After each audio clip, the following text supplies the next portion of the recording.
இருக்கக்கூடிய பிரண்டை தான் எடுத்துருக்கிறேன். இருந்தாலும் அதில் வந்து கொஞ்சம் சில நார்கள் எல்லாம் இருக்கும். இந்த மாதிரி கொஞ்சம் கனமாக இருக்கிற பிரண்டையில் பார்த்திங்கன்னா நார் இருக்கும்.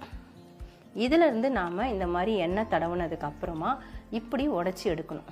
உடைக்கும் பொழுதே பார்த்திங்கன்னா இந்த நார் இதிலேருந்து பிரிஞ்சு வரும் பாருங்கள், இந்த மாதிரி தான்.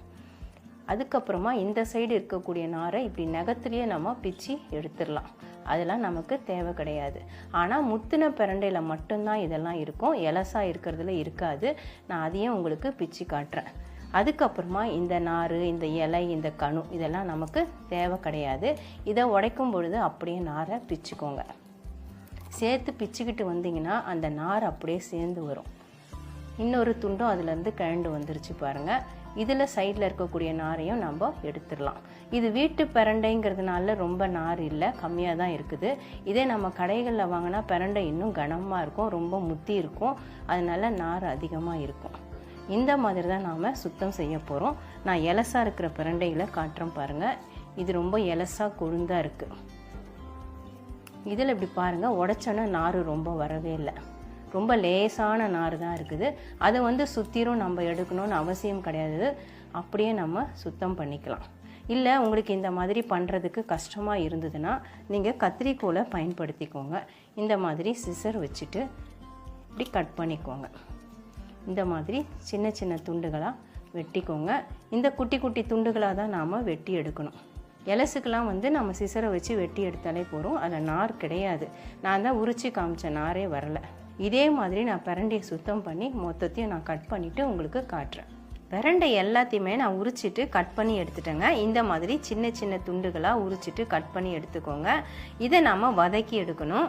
ஸ்டவ் ஆன் பண்ணிவிட்டு ஸ்டவ்வில் பேன் இல்லைன்னா கடாய் வச்சுக்கோங்க. நான் 2 டேபிள் ஸ்பூன் அளவுக்கு நல்லெண்ணெய் சேர்த்து விட்டுக்கிறேன். இந்த ரெசிபிக்கு நல்லெண்ணெயில் தான் செய்யணும், அப்போ தான் ரொம்ப ரொம்ப நல்லது. இப்போ நாம் சுத்தம் பண்ணி வச்ச இந்த பிரண்டை அதை இதில் சேர்த்துக்கலாம். சேர்த்துட்டு இது நல்லா வதக்கி விட்டுக்கோங்க. ஸ்டவ்வை மீடியம் ஃப்ளேமில் வச்சுட்டு வதக்குங்க. நீங்கள் ஹை ஃப்ளேமில் வச்சிங்கன்னா சட்டு நிறம் மாறிடும், உள்ளே வதங்காமல் போயிடும். பிரண்டையை பொறுத்த வரைக்கும் நல்லா வதங்கணும். நல்லா வதங்கலைன்னா நாக்கில் நமக்கு அரிப்பு ஏற்படும். கையில் உரிக்கும் பொழுது எப்படி அரிப்பு ஏற்படும், நம்ம நல்லெண்ணெயை தேய்ச்சிட்டு உரிக்கிறோமோ அதே மாதிரி சரியாக வதங்காமல் போயிட்டால் நம்ம சாப்பிட்ட பிறகு நாக்கில் வாயில் அரிப்பு ஏற்படும். அதனால் பிரண்டையை நல்லா வதக்கணும், நல்லா நிறம் மாறணும். மீடியம் ஃப்ளேமில் வச்சுட்டு கிட்டத்தட்ட ஒரு 10 நிமிஷம் நம்ம வதக்குற மாதிரி இருக்கும். இந்த பிரண்டையில் நிறைய நன்மைகள் இருக்குங்க. நான் ஏற்கனவே சொன்ன மாதிரி எலும்பு தேய்மானம் இருந்தால் சரி பண்ணிடும். உடஞ்ச எலும்பை கூட ஒன்று சேர்க்க வைக்கும். நம்ம புத்தூர் கட்டுலாம் போட்டுட்டு வருவோம் எலும்பு உடஞ்சிருச்சுன்னா. கூடவே பிரண்டையை சமைச்சு சாப்பிடும் பொழுது சீக்கிரமாகவே அந்த எலும்பு ஒன்று சேர்ந்துடும்.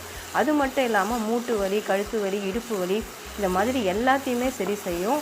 நம்மளுடைய ஹார்ட்டுக்கு போகக்கூடிய பிளட்டு, அந்த ரத்த ஓட்டத்தை சீராகும். ஹார்ட்டில் ஏற்படக்கூடிய கொழுப்பை நம்ம கரைச்சி ரத்த ஓட்டத்தை ஒரே சீராக்குங்க. ஹார்ட் அட்டாக்கே வராது. பிரண்டையை வாரத்தில் 1 நாள் இல்லை 2 நாள் நம்ம சாப்பிட்டுட்டு வந்தோம்னா இந்த பிரச்சனைகள்லாம் இருந்து நம்ம விடுபடலாம். அது மட்டும் இல்லாமல் உடம்புல இருக்கக்கூடிய தேவையற்ற கொழுப்புகள், கெட்ட கொழுப்புகளை கரைச்சி உடல் எடையை குறைக்கிறதுக்கும் ஹெல்ப் பண்ணும். இந்த மாதிரி நிறைய நன்மைகள் நம்ம சொல்லிக்கிட்டே போகலாம். இப்போ பிரண்டை கொஞ்சம் லேசாக வதங்கியிருக்குது. இன்னும் ஒரு 5 நிமிஷம் நாம் வதக்க வேண்டியிருக்கும். பிரண்டை பாருங்கள், நான் 10 நிமிஷமாக வதக்கிட்டு இருக்கிறேன். நல்லா நிறம் மாதிரி வந்திருக்குது. உங்களுக்கு பார்க்கும்போதே தெரியும் நம்ம சேர்க்கும் பொழுது என்ன நிறத்தில் இருந்தது. இப்போ பாருங்கள் அப்படியே ஒரு வெளி பச்சை நிறத்தில் இருக்குது, கூட ப்ரௌன் கலர் மிக்ஸ் ஆன மாதிரி இருக்குது. இந்த அளவுக்கு நல்லா வதங்கணும். இப்போ இதில் எண்ணெய் வடித்து எடுக்கிறதுக்காக நான் சல்லி கரண்டி போட்டு தான் எடுக்க போகிறேன். ஸ்டவ் ஆஃப் பண்ணிவிட்டு எடுத்துக்கலாம். எண்ணெயை வடிய விட்டுட்டு எடுத்துக்கோங்க. இந்த எண்ணெயில் மீதம் இருக்கிற எண்ணெயிலேயே மற்ற பொருளையும் நம்ம வறுத்துக்கலாம், அதனால் வேஸ்ட் ஆகாது. பிரண்டையை நான் பாருங்கள் எண்ணெயிலேருந்து எடுத்துட்டேன். சுத்தமாக எண்ணெய் வடித்து எடுத்துக்கோங்க. மீதம் இருக்கிற எண்ணெயில் மற்ற பொருள் எல்லாத்தையும் நம்ம வதக்கிக்கலாம். நான் 20 சின்ன வெங்காயம் எடுத்திருக்கேன், அதை இதில் சேர்த்து விட்டுக்கிறேன். சின்ன வெங்காயம் இல்லைன்னா பெரிய வெங்காயம் கூட சேர்த்துக்கலாம். சேர்த்துட்டு ஒரு 2 நிமிஷம் வெங்காயத்தை வதக்கிக்கோங்க.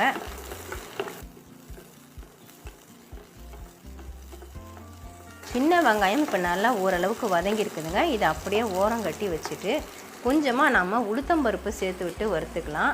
நீங்கள் ஃபஸ்ட்டே போட்டு வறுக்கக்கூடாதான்னு கேட்பீங்க, கருகிடும். அதுக்காக தான் நான் இப்போ சேர்த்து விட்டுக்கிறேன். பருப்பு சேர்க்காமலும் நீங்கள் செய்யலாம், பருப்பு சேர்த்தா டேஸ்ட்டு சூப்பராக இருக்கும். நான் 2 டேபிள் ஸ்பூன் அளவுக்கு சேர்த்துருக்கேன். லேசான கோல்டன் கலர் வரும் பொழுது நம்ம வெங்காயத்தோடு சேர்த்து அப்படியே பிரட்டிடலாம். நீங்கள் ஆரம்பத்திலே சேர்த்திங்கன்னா கருகிடும். அப்படி இல்லைன்னா பருப்பு தனியாக நம்ம வறுத்து எடுத்துகிட்டு தான் செய்யணும். இப்போ நம்ம அப்படியே வெங்காயத்தோடு சேர்த்து பிரட்ட ஆரம்பிச்சிடலாம். எல்லாமே ஒன்று சேர்ந்து கலர் நமக்கு நல்லா சேஞ்ச் ஆக ஆரம்பிச்சிடும். வெங்காயமும் உளுத்தம்பருப்பும் சேர்த்து ஒரு 30 செகண்ட் நீங்கள் நல்லா பரட்டி விடுங்க. ஆல்ரெடி நம்ம வெங்காயம் 2 நிமிஷமாக நம்ம வதக்கிட்டு இருக்கிறோம். இப்போ பாருங்கள், உளுத்தம்பருப்பு நல்லா நிறம் மாறி வர ஆரம்பிச்சிருச்சு. இந்த சமயத்தில் தக்காளி சேர்த்து விட்டுக்கலாம். 2 பெரிய தக்காளியை நான் பொடிசாக கட் பண்ணி வச்சுருக்கேன். அதை இதில் சேர்த்துக்கலாம். ரொம்ப பொடியாக கட் பண்ணணுன்னு அவசியம் இல்லைங்க, கொஞ்சம் பெருசாக இருந்தால் கூட பரவாயில்ல.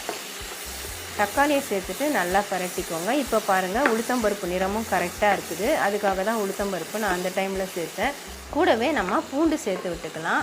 10 பல்லு பூண்டை நான் தோல் உரித்து வச்சுருக்கிறேன். நான் 2 குழந்து தான் தோல் உரித்தேன், அதனால் அந்த மாதிரியே சேர்த்துக்கிறேன். காரத்துக்காக வரமிளகாய் சேர்த்துக்கலாம். நான் கிட்டத்தட்ட 9 மிளகாய் எடுத்துருக்கேங்க. உங்கள் காரத்தை பொறுத்து நீங்கள் சேர்த்துக்கோங்க. காம்பு எல்லாத்தையும் எடுத்துகிட்டு சேர்த்துக்கோங்க. இது எல்லாத்தையும் சேர்த்துட்டு நம்ம வதக்கணும். ஒரு 2 நிமிஷம் நீங்கள் வதக்கி விடுங்க. நான் 5 நிமிஷமாக வதக்கிட்டு இருக்கேங்க. நாம் சேர்த்த பூண்டு பாருங்கள் நல்லா நிறம் மாறிடுச்சு. தக்காளி, மிளகாய் எல்லாமே நல்லா வதங்கிடுச்சு. நான் சேர்த்த உளுத்தம்பருப்பும் பாருங்கள் கரெக்டான நிறத்தில் வந்திருக்கு. அதாவது பொன்னிறமாக வந்திருக்கு பாருங்கள். எல்லாமே நல்லா வதங்கிடுச்சு. இப்போ நாம் கொஞ்சம் புளி சேர்த்து விட்டுட்டு ஒரு வதக்கிக்கலாம்.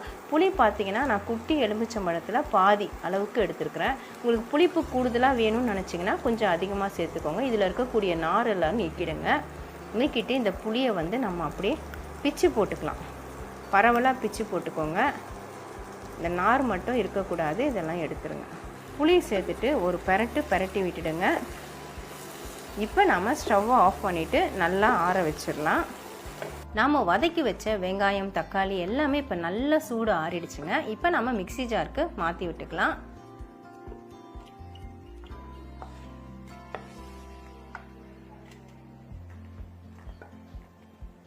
ஆறுன வெங்காயம், தக்காளி சேர்த்ததுக்கப்புறமா வதக்கி வச்ச இந்த பிரண்டை இதையும் நம்ம சேர்த்து விட்டுக்கலாம். லேசாக எண்ணெய் இருக்கும், அதில் பரவாயில்ல, நல்லெண்ணெய் தான் சேர்த்து விட்டுக்கோங்க. நல்லெண்ணெய் உடம்புக்கு நல்லது தான், அதனால் அப்படியே சேர்த்துக்கோங்க. நம்ம வடித்து எடுத்தாலும் கொஞ்சம் எண்ணெய் அதில் ஒட்டிகிட்ருக்கோம். இது ஃபஸ்ட்டு நம்ம தண்ணி விடாமல் ஒரு சுற்ற விட்டுட்டு அதுக்கப்புறமா கொஞ்சமாக தண்ணி சேர்த்து கெட்டியான பதத்தில் அரைச்சி எடுத்துக்கலாம். நான் ஃபஸ்ட்டு தண்ணி விடாமல் அரைச்சேங்க. அந்த வெங்காயம், தக்காளியில் இருக்கக்கூடிய ஈரப்பதத்திலே பாதி அரைப்பட்டுடும். அதுக்கப்புறமா கொஞ்சமாக தண்ணி விட்டு அரைச்சிருக்கேன். உங்களுக்கு இன்னும் கொஞ்சம் லிக்விடாக வேணும் அப்படின்னு நினச்சிங்கன்னா இன்னும் கூட நீங்கள் தண்ணி சேர்த்து விட்டுக்கலாம். எனக்கு கொஞ்சம் கெட்டியாக வேணும்னு சொல்லிட்டு இந்த அளவுக்கு நான் வச்சுருக்கேன். இந்த சட்னிக்கு நாம் இது வரைக்கும் உப்பு சேர்க்கவே இல்லை, அதனால் சேர்த்து விட்டுக்கலாம். நீங்கள் அரைக்கிறதுக்கு முன்னாடியே கூட சேர்த்துட்டு அரைச்சிக்கலாம். நான் 1/2 டீஸ்பூன் அளவுக்கு சால்ட் சேர்த்துறேன். சேர்த்துட்டு அப்படியே கலந்து விட்டுக்கலாம். இல்லை நீங்கள் பவுலுக்கு மாற்றிட்டு கூட கலந்து விட்டுக்கலாம். இப்போ நான் இதை பவுலுக்கு மாற்றி விட்டுடுறேன்.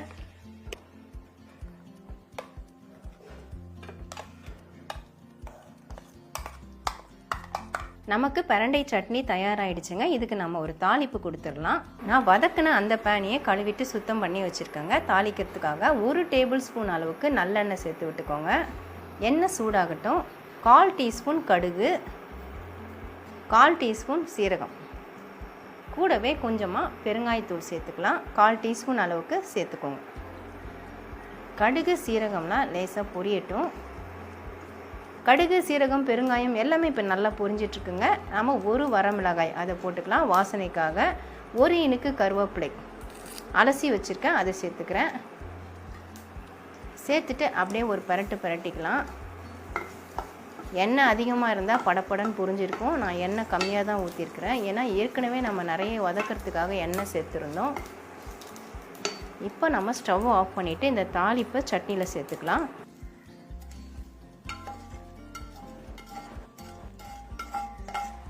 தாளிப்பை சேர்த்துட்டு அப்படியே நல்லா கலந்து விட்டுடுங்க. அவ்வளவுதாங்க, அருமையான பிரண்டை சட்னி தயாராகிடுச்சு. பார்க்குறதுக்கு நமக்கு கார சட்னி மாதிரியே இருக்கும். ஏன்னா நம்ம வெங்காயம், தக்காளி, மிளகாய் எல்லாம்